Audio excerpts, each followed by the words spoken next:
Very impressive, fresh fruit at a convention. Oh, wow.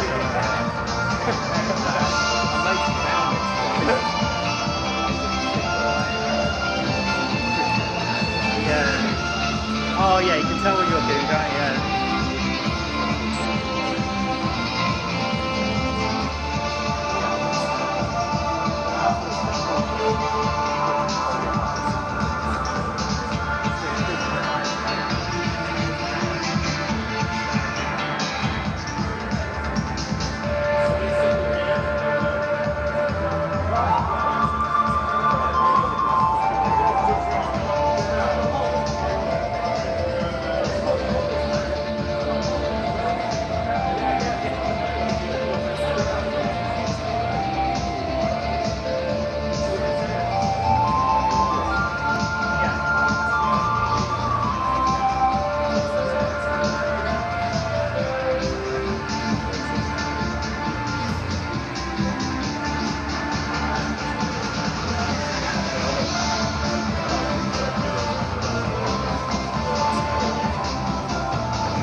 Astro Wars at Mini Arcade at good stores now. You'll have to be quick from Grandstand. Oh, this one? Yeah. Well, I'm just going to say it's Mike Lee. Yeah. All the excitement of the arcade can now be yours, right in your own home. Here comes Galaxy 2 with its magnification screen and space-age sound effects. Imagine the destiny of the universe is in your hands. Can you knock out the attack force before they knock you out? 4 different game options, including an exciting docking maneuver. The joystick helps you achieve successful docking. If it's arcade action you're looking for, look for Galaxy 2, the home game of space warfare from Epoch. I don't want to grow up. I'm a Toys R Us kid. There's a million toys at Toys R Us that I can play with. Toys R Us kids gobble up Coleco's Pac-Man at $49.78. Zap Invaders with Midway's Galaxian for just $49.78. Go ape over Donkey Kong, also $49.78. And Jump at Frogger for only $49.78 at Toys R Us. Ribbit. More kids, more toys, oh boy! I want to be a Toys R Us kid.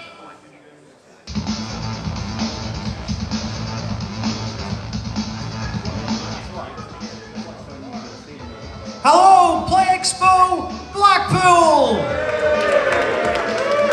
Did you stay at the No Break last night? Nice, isn't it?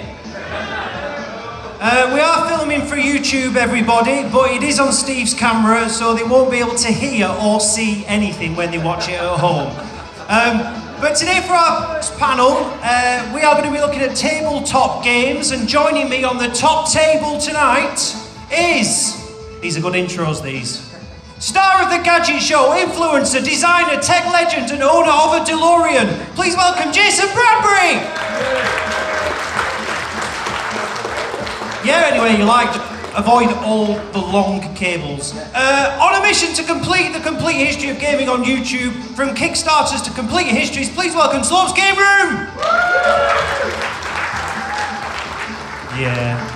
So, self-confessed nostalgia addict, one of the most recognisable faces of UK retro gaming, and now a pub landlord, please welcome the Nostalgia Nerd! Writer and games journalist, author of upcoming book From Coin Ops to Tabletop, Essential Electronic Games, more on that later. Please welcome Mike Diver.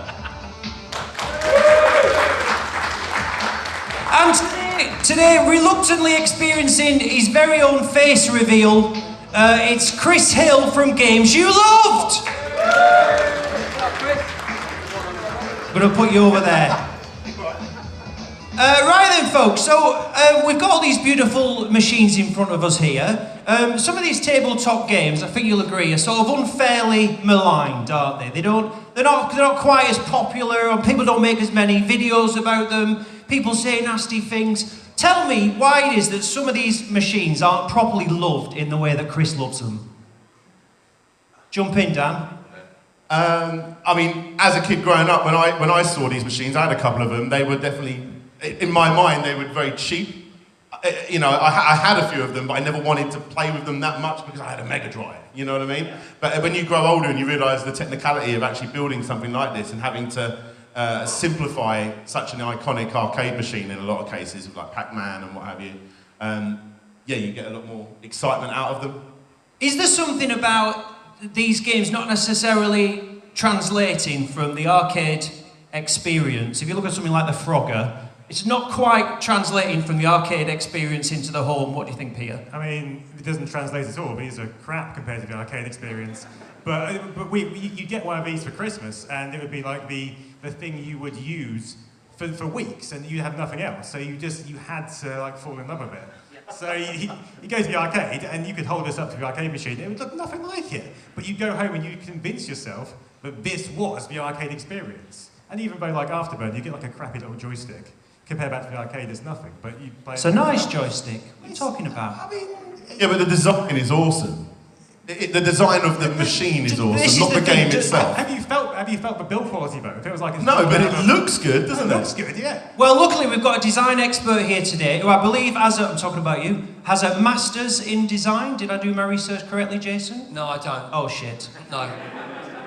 Well, you know a lot about design though, don't you? Well, I used to lecture in design. I'll do me. At the University of Lincoln, which was the university that they took the piss out of in between us. So that's good. But I agree with you that from a product design perspective, I mean, look at Zaxxon.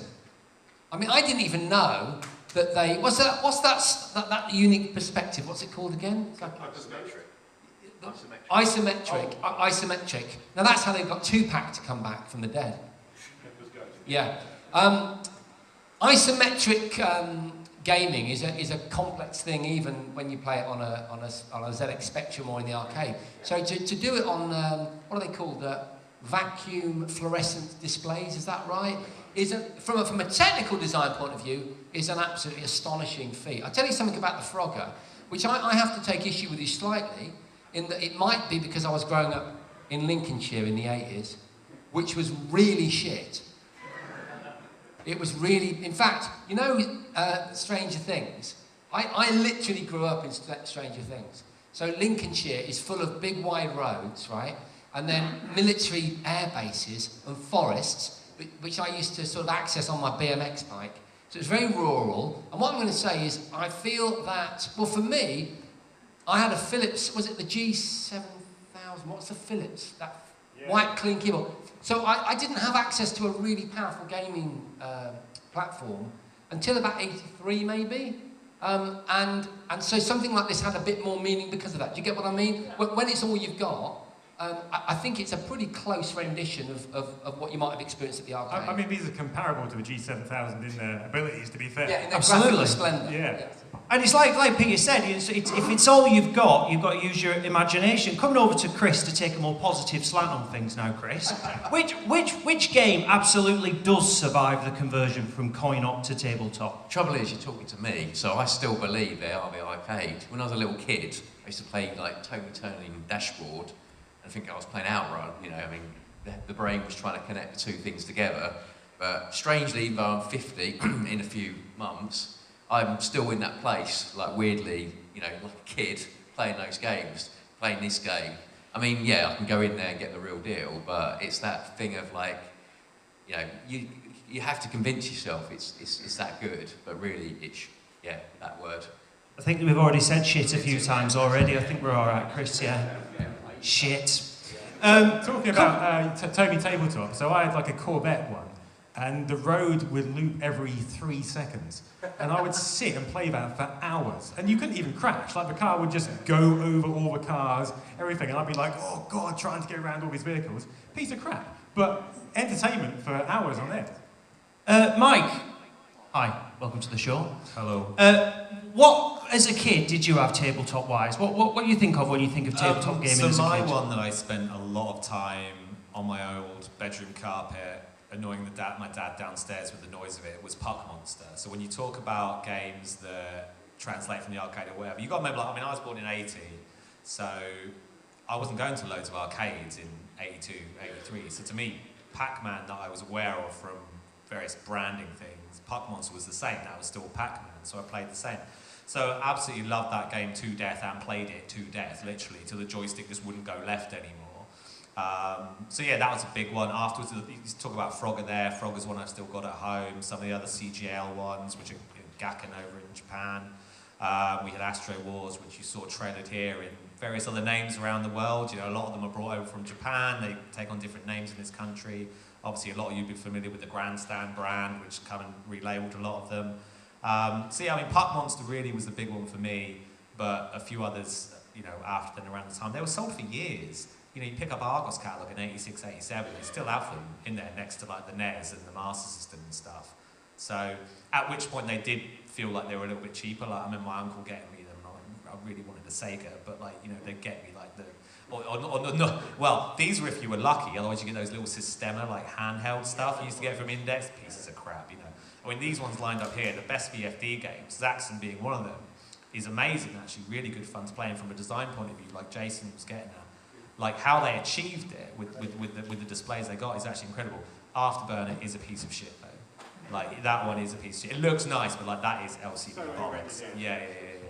But, well, something that I think you do well on YouTube, Peter, is that you put our nostalgia in a sort of place and time. You know, what it really felt like to play a game or have a machine or that sort of thing. What do you think? If you think of that sort of period between 1977 and 1988, when these things were big, you know, what is it about the nostalgia of that period that A, people still remember, but B, kind of hasn't survived? You know, people don't go out and really still play these in the same way as they might buy an NDS and play that. Yeah, I mean, these were just, it was new technology, right? It was the first time we'd had like games in such a miniature platform, and it was mind-boggling to have these in your house. And we don't have this kind of discrete products anymore. Everything is, you know, we've got PlayStations and Xboxes, but all these unique individual experiences are just gone. We don't get them. And in many ways that's good, but you lose the individuality of having each of these things. Like you might have had like an Afterburner, your mate might have had Zaxxon, and you could bring them into school on like end of term school day, and like swap them and have like these completely new experiences. We just don't have it anymore. We've just got consoles, and you might have different games, but yeah. If I may just, I think it's rarity, isn't it?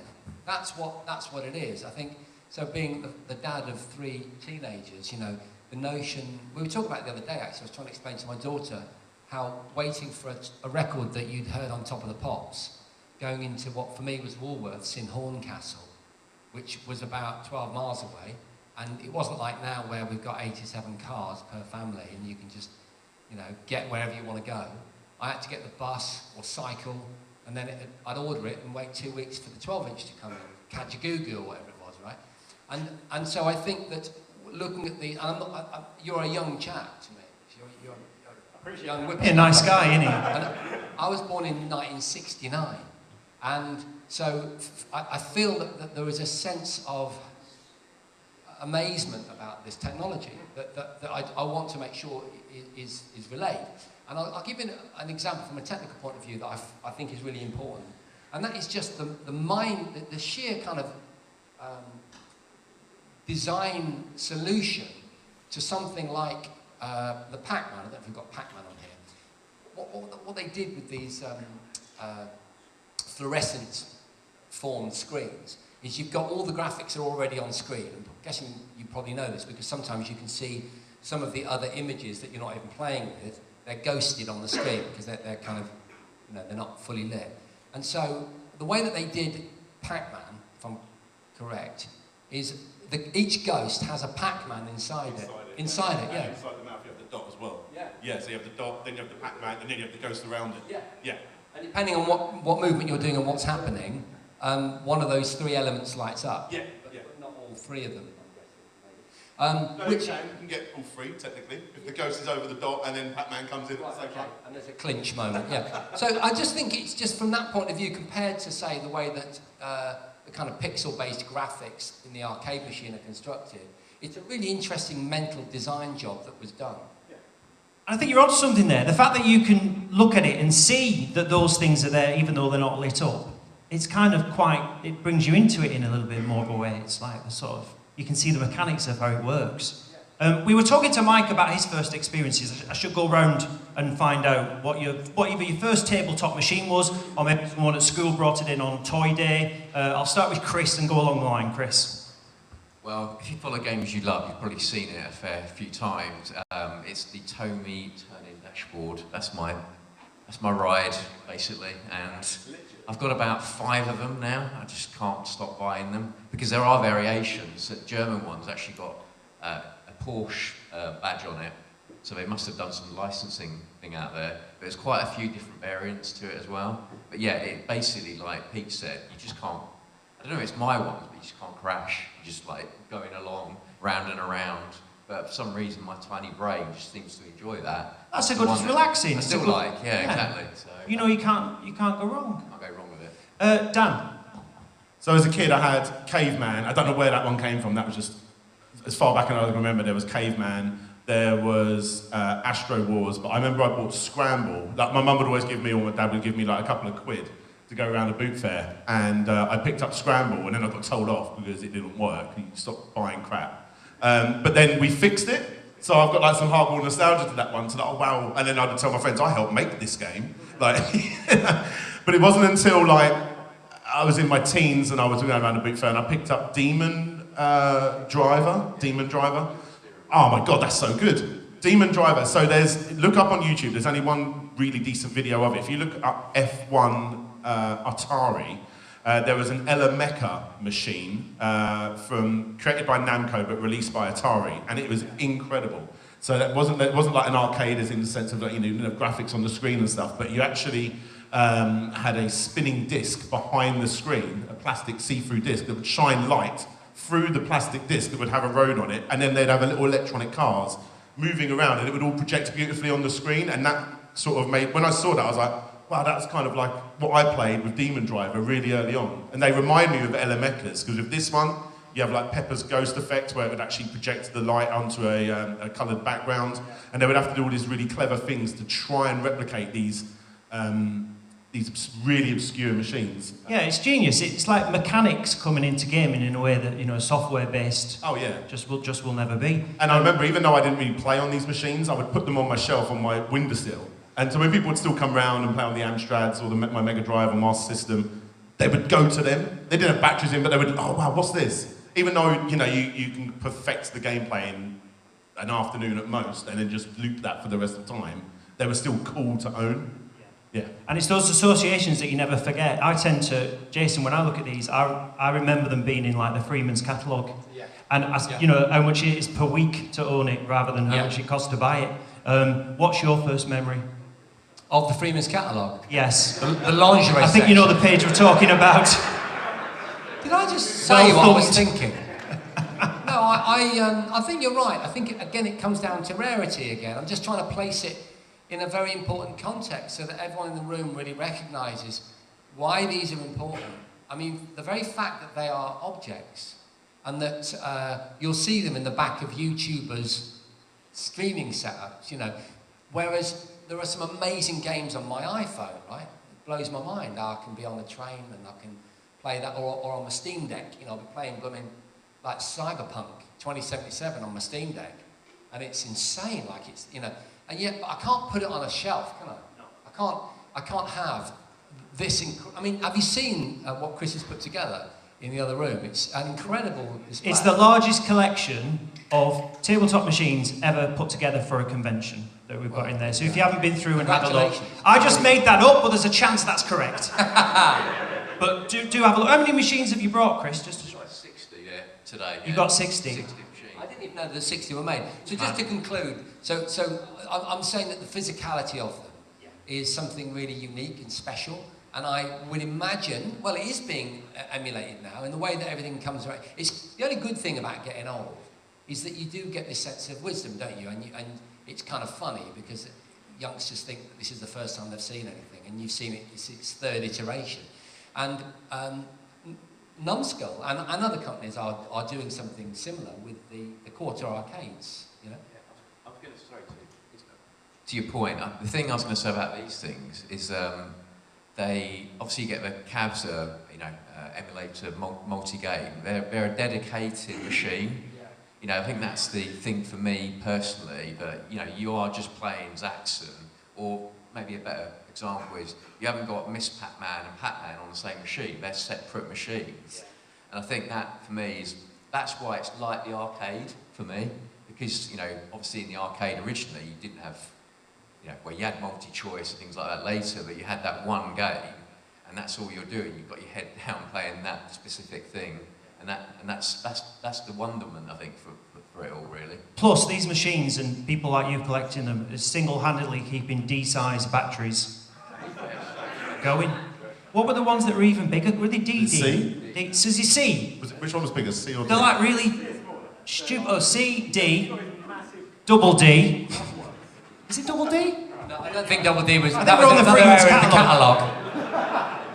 So, I'll just complete that thought then with Peter. What was your first tabletop that you had, whether it was all later in life or when you were a kid? So I had the Corvette racing desktop, which was a rip-off of the Tomy one, but my cousin had the Outrun LCD game, which was it's basically the Tiger handheld, but put in a massive plastic case. So you had a little steering wheel, and you could play the Tiger game. You had a little gear stick, and it was all very nice. But it was just a massive hunk of plastic, which didn't need all of that. But it just felt like the Outrun experience.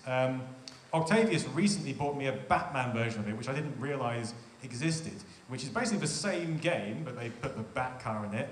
But the bit of plastic on the front is huge. It's like a mile long. It's like they must have used most of the plastic in the 80s to make this thing. And it just shows that, you know, if you made that today, people would be outraged at the misuse of plastic and like the waste of time. But at the time, it was like, this is great. This is like a huge hunk of plastic that I can just get engaged with. And it was good fun.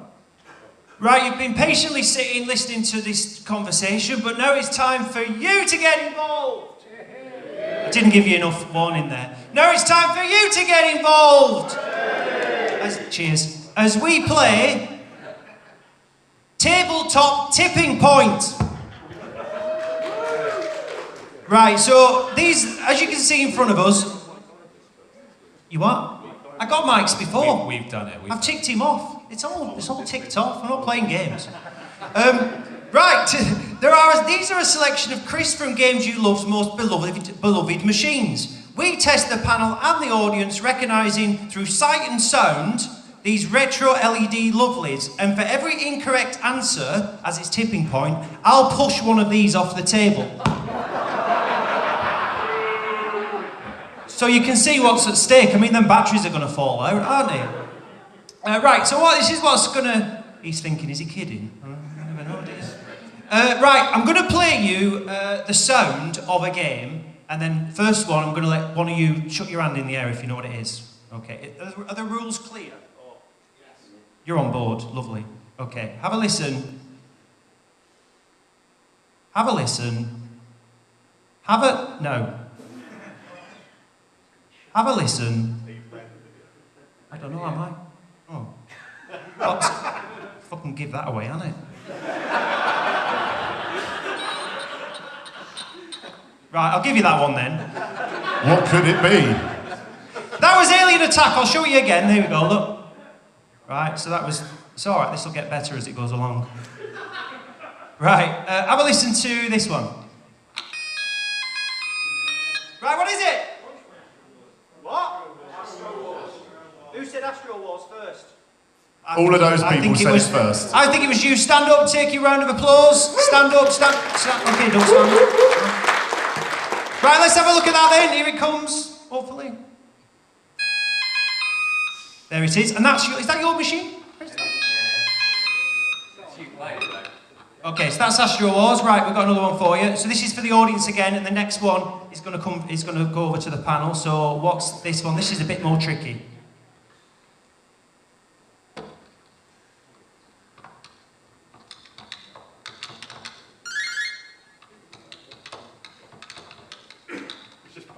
Remember, I'm going to push one off if you don't get it. This one is really hard, actually.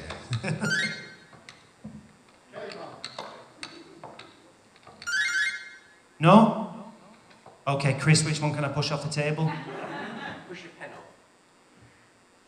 Oh no, I need the pen for my extensive notes.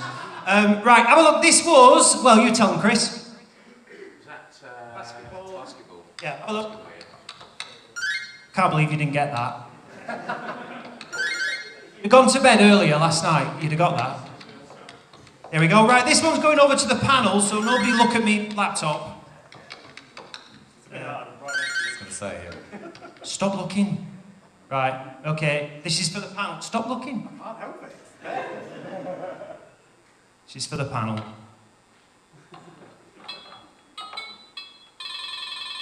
Come on.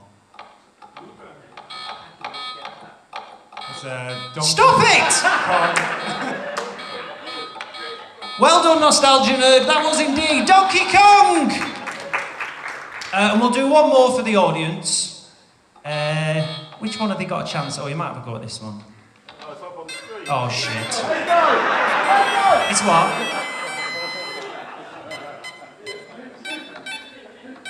I thought, oh, a quiz will be a good idea. Change it a bit. Right, we're doing, okay, I'll give you another one. This is for the audience. No, don't piss me about. Come on, here we go.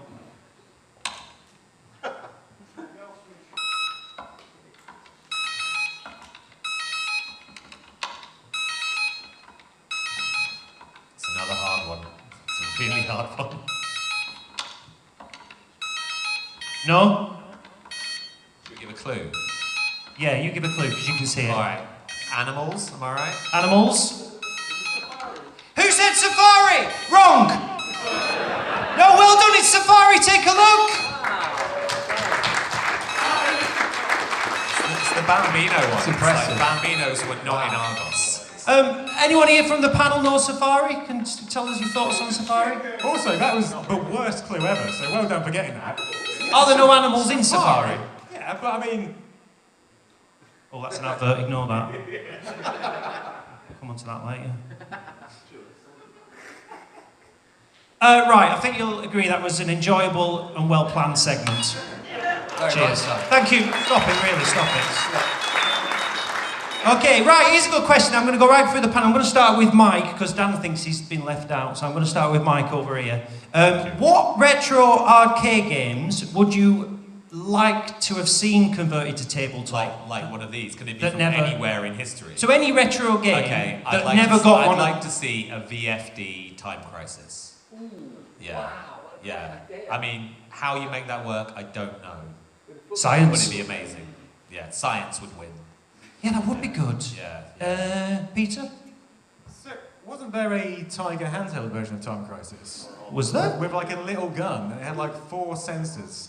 And like I mean, they did MC Hammer on Tiger LCD. I'm sure they got round to Time Crisis before that. I think they did, yeah. And it's like you had 4 hitboxes, and they were like a quarter of a screen each. So you can play that. It'll disappoint you, but yeah. What about you, Peter? Any thoughts? What in this format? Yeah, so some of the, so you know, your favourites off your Amiga or your... I mean, I'd quite like to see elevator action, because that would have been perfect to convert to these. That would really work, wouldn't Yeah. it? Numbskull are doing one, aren't you? Doing like a quarter-size one, which is elevator action. Yeah, which is the next best thing, but in this format, it just would have worked really well. Same question to Jason. I mean, I'll expand it as well. You could even think of like a newer game if you want. Could you do that cyber game you play? Cyberpunk? Oh yeah, that would be, no, you probably couldn't. So I tell you what, I'm going to give you 2. In that I'm going to give you one that I think would really work, and then so Cyberpunk I think is great. I think that's a lovely suggestion. Thank you. I think that would be a challenge, but it would be an interesting challenge, and I wouldn't say that it's impossible, because these prove the point, don't they? That you can actually, with a bit sort of folding your brain sideways, you can come up with solutions. But I think a game that would have worked really well on this format is Spy Hunter. I think that would work really, really good. And you could have remember you've got the lorry, and it comes and you drive up into the lorry, and that could be sort of waiting, couldn't it, in the centre of the screen, and he lights up every few rounds or so, with the Peter Gunn theme in that sort of chirpy cheat music would be great.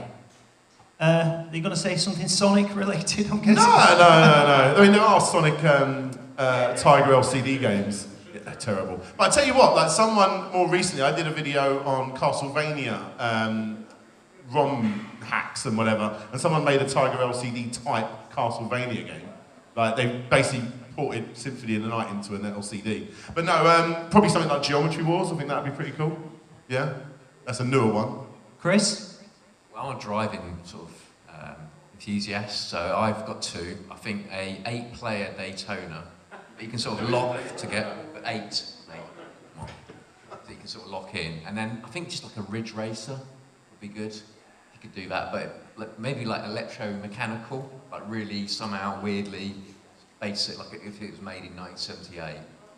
Yeah, seeing that happen. Mike, you're in the midst of working on a book about, and I'll put a video on later about it as you're filing out, but you're working on a book about the history of these machines. Why is it a story that needs telling, in your opinion? I think when you look back at the 80s and when you were buying games and you look on the back of a C64 game, you see all these different screenshots, and they were the ST version or the Amiga, right?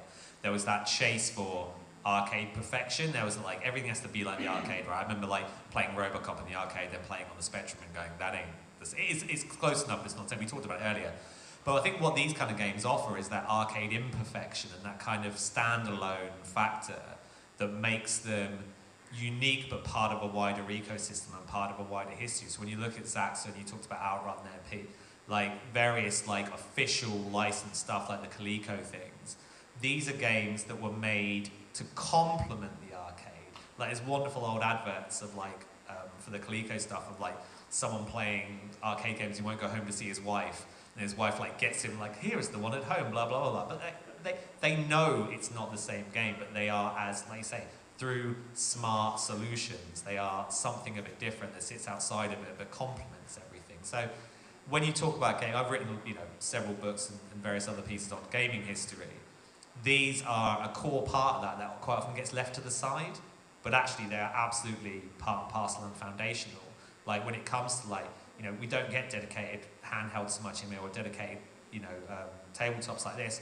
But we do have things like, the Astro City, maybe the Taito, Egret, and stuff like that are coming through. And they kind of come from a place of people growing up with stuff like this. And now they've gone, okay, well, we can do more than that. The core arcades are another case in point. Like, how do you take, that Coleco Pac-Man or something and bring it up to date? Well, it's that way, but it starts from these. So yeah, I think it's a really crucial part of gaming history that we're all talking about it, so there's a lot of familiarity with these things, but no one, until Numbskull have come along and done it, is actually put it into a collection, if you will. And I wish it was, it's a book. It's not like every single one, but it's going to be like an amazing snapshot of what these were. Yeah.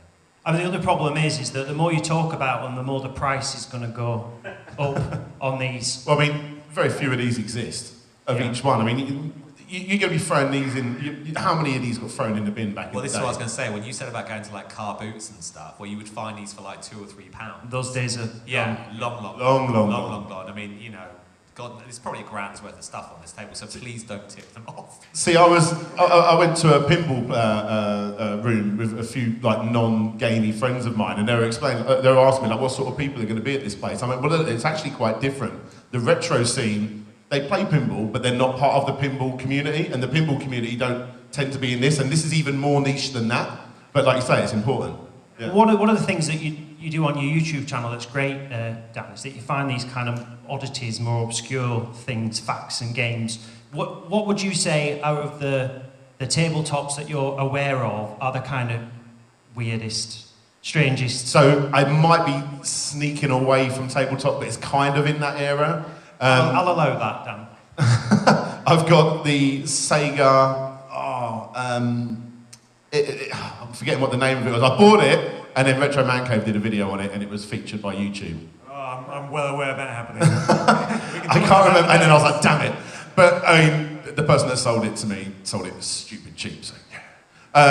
What was it? It was basically like you put your telly on, and then you play a VHS. You mean like the Sega Video Driver? Video Driver, that's what it was called. So for people who don't remember that, there was basically a little car that you would put underneath your tiny little square telly, and it would go along a motor, and you would control the motor via a little steering wheel. And when you play the VHS tape, at the bottom of the VHS tape, it would have a little white line, that is at the bottom, and that's the sensor that the little thing was picking up. That's what you had to try and keep in contact with. So it was like almost like a bridge between this and video games. Literally video games. Yeah. It was like a driving version of the Action Max, wasn't it? Basically. Yeah. But it was just the same video over and over. And I think they tried to release 3 VHS tapes. Yeah. But only 1 came out, so you just had to... I think America might have got more. Maybe. Yeah, so you had the same 10 minutes of footage.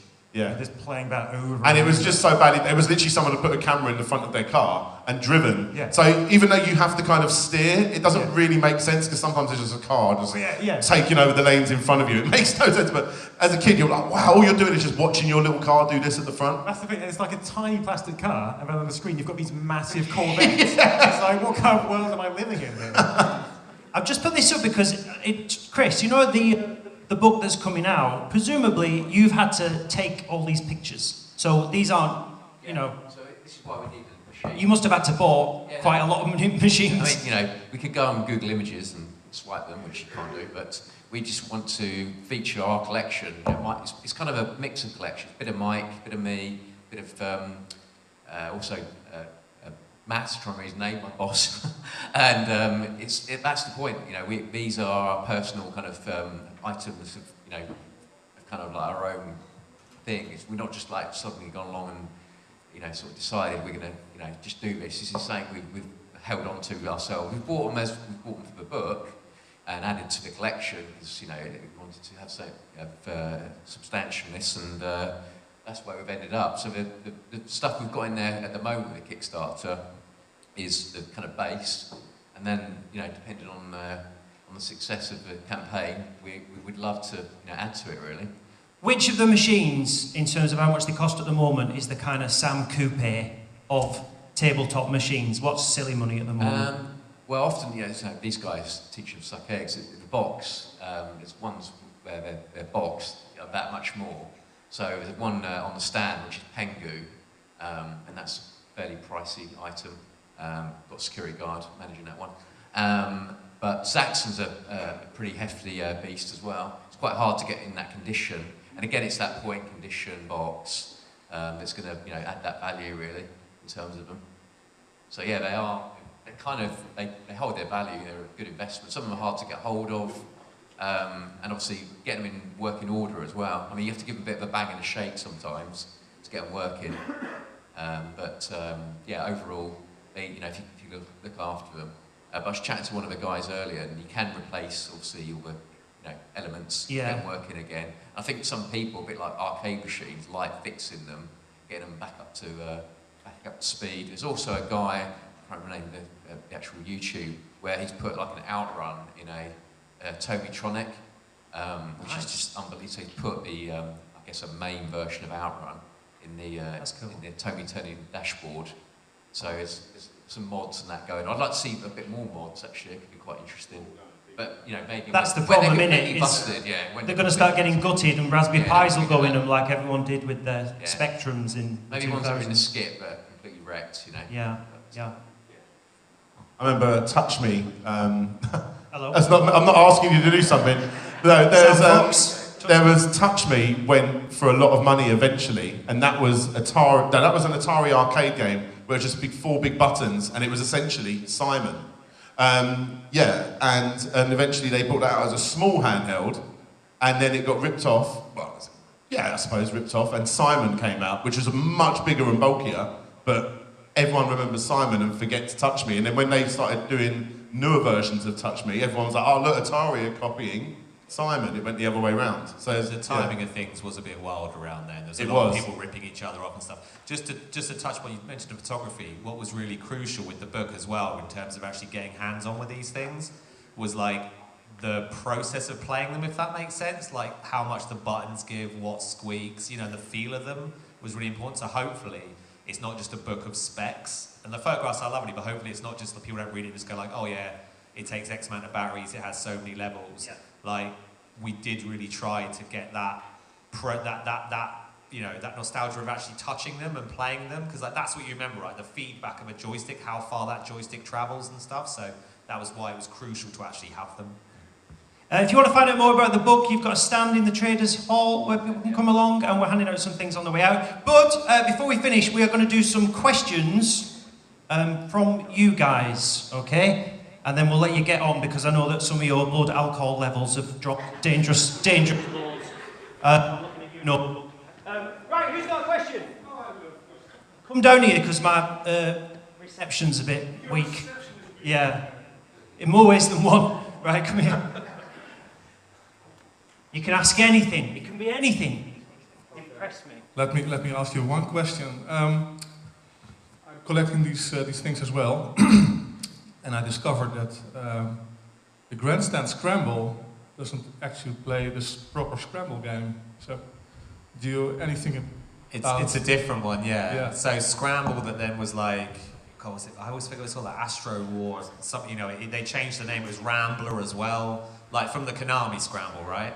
So yeah, that Scramble that's then Grandstand branded is not the same game, but it has the same name, yeah. So that's a funny. There's a few entries in the book with the same name, but they're different games. Again, it was just like licensing wasn't as tight back then as it is nowadays. So yeah, there's a lot of name trading going on. I think there's an interesting point to make actually, and that's that in preparation for this panel, I wanted to refresh my memory a little bit, and so I did a bit of a deep dive on the old YouTube, and there's surprisingly little about this subgenre of gaming, and I think that's why the book is really important, because there will be some of your Dan's deep dive stories. There'll be some mafia money hidden away somewhere, or there'll be some hidden code or some Easter egg or something, but I don't know what they are, because that information is lost to history at the moment until Mike, the team, and with the... Dan does his complete history. Yeah, exactly, yeah,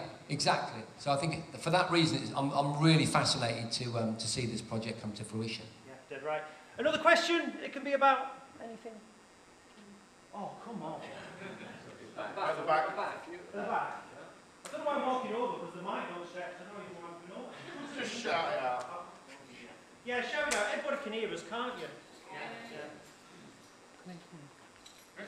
There you are. Hi, so as someone who's 29, I've not really been able to have experience of these as a child. My main experiences with these tabletop games is with conventions such as this. And I've found that as someone my age who has the ability, as was being stated about like being able to have everything in one device, I find that I have a lot of paralysis of choice, and so I find a really good connection with these things as someone who's younger who hasn't had experience with these and being immediately drawn to them. And I was wondering if you think that maybe we should return to more dedicated devices when it comes to more modern things. 100% we should, but we're not going to. I mean, I've got a son that basically I get most Nintendo Switch games that comes out, and he'll give each one 5 minutes time because it's too hard. I'm gonna play something else. Like going back to the day when you had 3 or 4 games a year, new games a year, and those were your games at most that you would get. Like you put the time in, big time. I wish it's just like music. Having everything at your fingertips, the amount of amazing new albums that I listen to, and then about 2 months later, I'm like, oh yeah, I remember that album. Yeah. I think you make a good point. I think it's a massive problem, but I can't help but be optimistic about the human spirit. My day job, you might be surprised to know this, is that I talk about artificial intelligence and exponential growth to companies. That's how I actually, pay the mortgage, as it were. And everything else I do for love, right? And I love doing that, by the way. I think it's really interesting.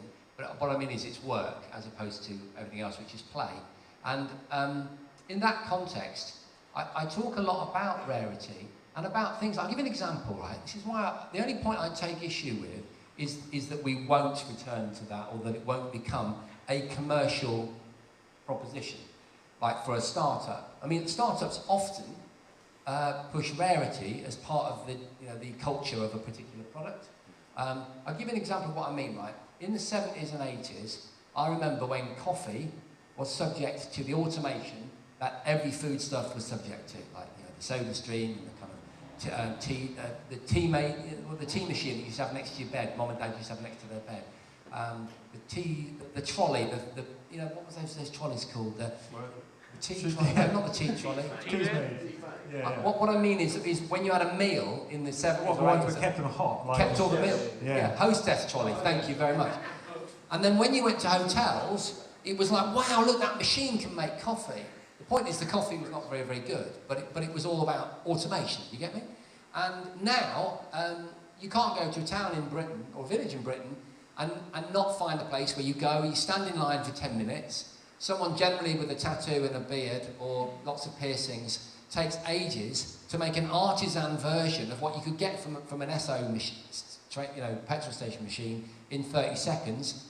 You pay £3.50 and you wait ages to get it. You see what I'm trying to say? There is an experience in buying. I'm talking about buying coffee. There's an experience in that because there is an inbuilt rarity and it makes the experience better. And I would argue that if you did the taste test with the Esso automated coffee machine, like the Costa ones, you know, which are made down the road in Stoke, by the way, if you know that. The coffee's very, very good, very, very good from those machines. And if you put it at a blind test, I think most of us would be hard-pressed to tell the difference between the one that a barista made for 15 minutes that we assume is so much better than the one from the machine. And all I'm saying is that Costa have seen... So you like coffee then? They've seen the value of rarity. They've seen the value of rarity, and I wonder if something like that may be recognised in the future with these sorts of designs. The unique experience of the absolutely. Just to bring it back to tabletop games for a second. I think that mindsets have changed as well. Like, if you remember back to your youth, there's a lot of rose-tinted, like, glasses situations going on. I was bored for a lot of my youth. Like, having one of these for a year, I would play it for a bit and then just sit in my dark room and do nothing. So I think if I gave one of these to my kids now, they'd be like, what the hell is this? They would have they'd play it for like 5 minutes. And yeah, but that's because of the technology's changed. Yeah, but also... I'm not trying to suck up to the Quarter Arcades, but my kid is a really good Pac-Man player because of Quarter Arcade. Yeah. And because it's like the perfect way. Oh no, it plays exactly how it should. Yeah. But that mindset has changed, like, because there's so much choice. Like, my kids don't have the same decision paralysis that I have when I approach a game, because I'm just used to these and having one machine. They'll go into Steam, have 600 games, and just be like, I'm going to play that, I'm going to play that. And that mindset has completely changed for kids now.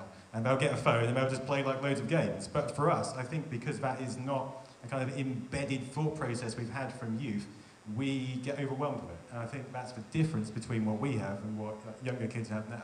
I think the mindset is completely different. So. I suppose as well, there's a different, you can view it in two ways. You can either view it as a downgraded version of some software or a game, or a unique experience that's practical and mechanical in the same way pinball is. Yeah. And it's which one of those which lane you get into. I like coffee as well. Right, more questions. Yes, come in. Stand in the talking spot. I'll move you away from the speaker as well. Just come there. No, just there. So I'm just trying to kind of place this in my history of gaming. Being born in 1970, so not too far away from yourself. I seem to recall getting these style of displays in handheld versions, probably around the late 70s, before we started getting like Grandstand and Pong, at home to plug into the TV.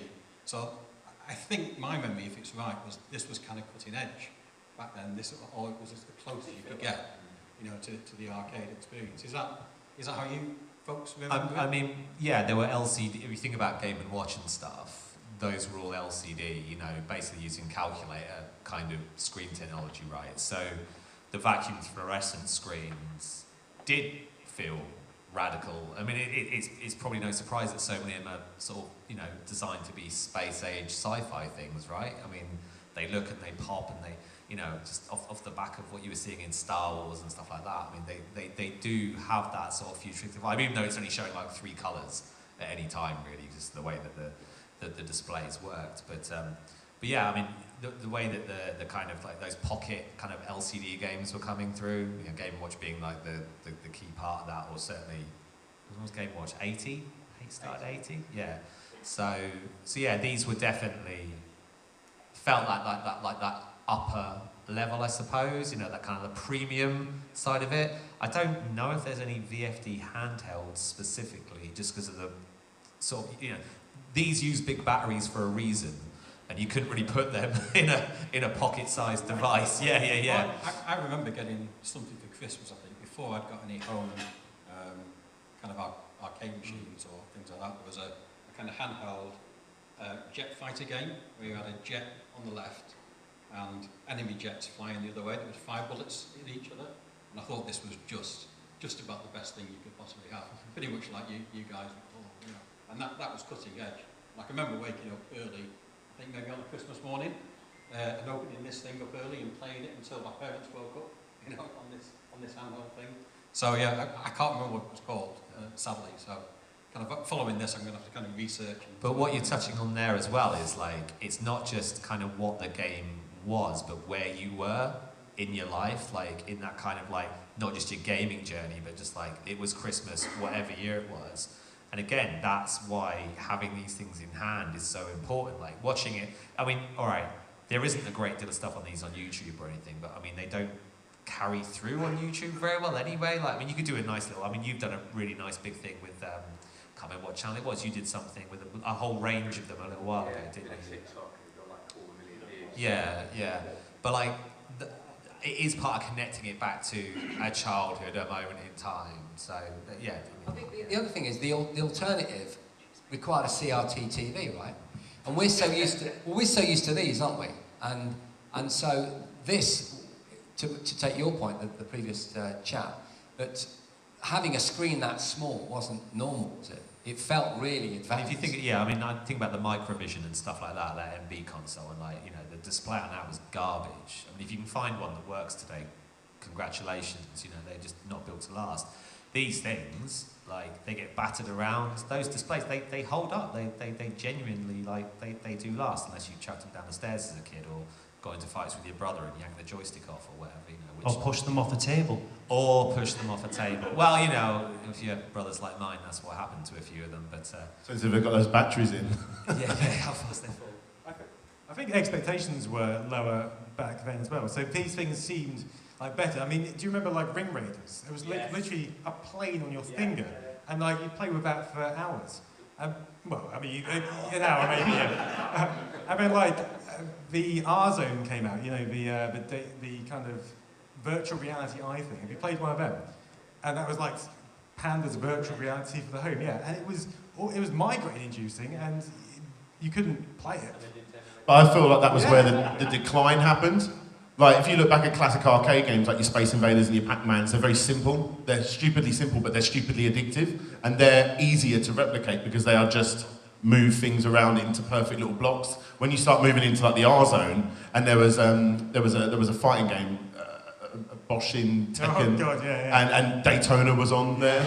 It's just like, Daytona, yeah. but like, so on Daytona, the back of the car is so fat. When you're looking in that little thing, it's like half the screen is the logo of Daytona, and you just got to try and work around it.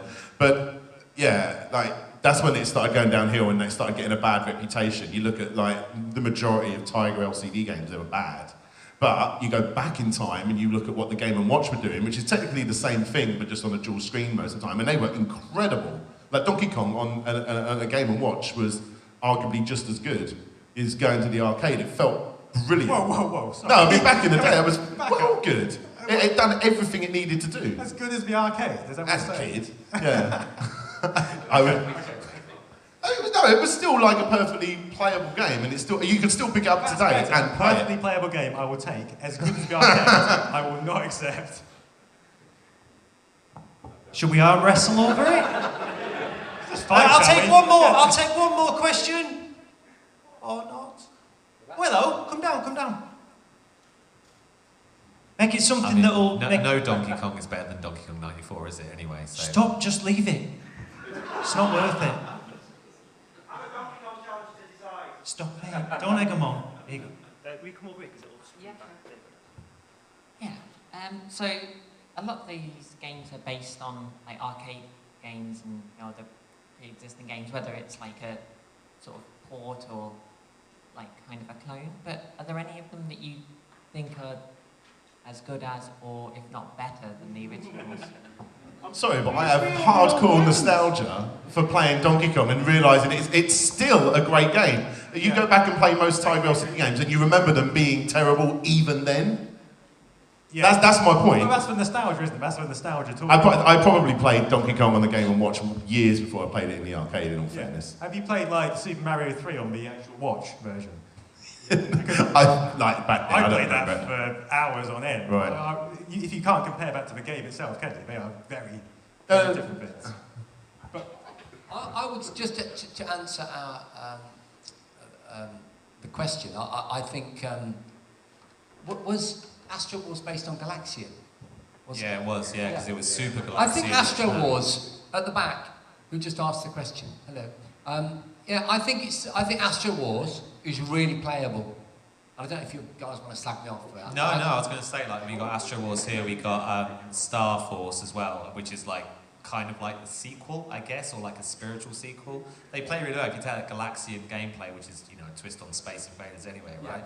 It works really well. So yeah, like they were, you know, bringing a bit of originality in it with the Astro Wars, with like the docking sections, you know. Yeah, it's not arcade, right? It's arcade imperfect. I said it earlier on, right? It is the arcade through a slightly wrong, wonky lens. But yeah, I think there's plenty of these games that, you know, you can have fun with and go, all right. It's not like it feels compromised because it's something different. So it can't be a compromisation of what it is, you know? Yeah, Astro Wars has got like, is it 5 sprite lines across? And it's the same with Tron, because that's like more of a vertical one, and you don't have many pointing up, but that is an incredible way to play Tron on these. I mean, the way that Tron is even on one of these is amazing. Yeah, it's really good. Yeah, and it's the perfect machine for it. Yeah. Right then, folks, to find out more about the book that's been mentioned, From Coin-Ops to Tabletops, there is a Kickstarter that is live at the moment. I think I've put a QR code up, but also you can go over to the Traders Hall and see some of these amazing machines for yourself. Go see Chris and the team. Coming up at 2 p.m, we've got gaming legend, Doom Guy himself at 2 p.m, John Romero will be here for a one-on-one interview. I'm really looking forward to that at 2 o'clock. Have a fantastic weekend with us at Play Expo. Don't drink too much watered down lager. But for now, please thank Jason Bradbury, Slopes Game Room, Nostalgia Nerd, Mike Diver and Chris from Games You Love. Thank you everyone, see you at 2.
Yeah, you like that one?